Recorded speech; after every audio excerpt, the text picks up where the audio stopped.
नमस्कार दोस्तों, स्वागत है आपका फिल्मी वर्ल्ड ऑफिशियल में। कावेरी पोद्दार को हराना किसी के बस की बात नहीं और अगर सामने उसका ही अतीत खड़ा हो तो फिर तो नामुमकिन ही समझो। आपके फेवरेट शो ये रिश्ता क्या कहलाता है में जल्द ही एक बड़ा ट्विस्ट आने वाला है।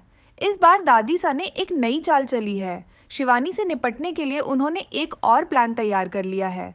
इसी के तहत वो अरमान को लेकर सीधे आरके के घर पहुंच जाती हैं, जहां शिवानी को तलाश करने के बहाने जाती है।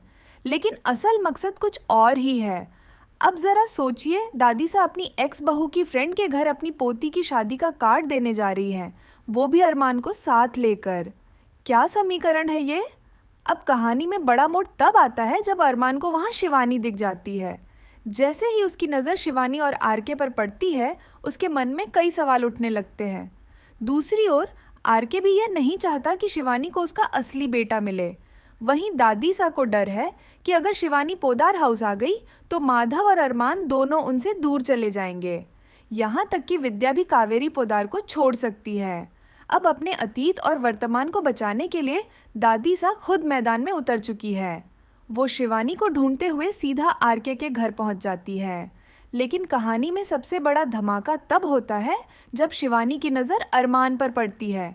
वो घबराने लगती है, कुछ बड़बड़ाने लगती है और उसे अपना आरू कहकर पुकारती है। यह देखकर सबसे ज़्यादा बेचैनी में आ जाता है आरके और दादीसा। अगर इस सच से पर्दा उठ गया तो दादीसा की इमेज पूरी तरह से तबाह हो जाएगी। उधर आरके भी नहीं चाहता कि उसकी माँ उसे छोड़कर जाए। ऐसे में अब क्या आरके और दादीसा हाथ मिला लेंगे और शिवानी को हमेशा के लिए दूर भेज देंगे? लेकिन मेकर्स की प्लानिंग कुछ और ही है। मेकर्स चाहते हैं कि अरमान और शिवानी आमने सामने आए और सारा सच सामने आ जाए। माधव और अरमान को भी शिवानी की असली सच्चाई पता चल जाए। अब सवाल ये है, क्या दादीसा इस खेल को रोक पाएंगी या फिर अरमान, माधव और शिवानी मिलकर उनके अतीत के सारे राज खोल देंगे?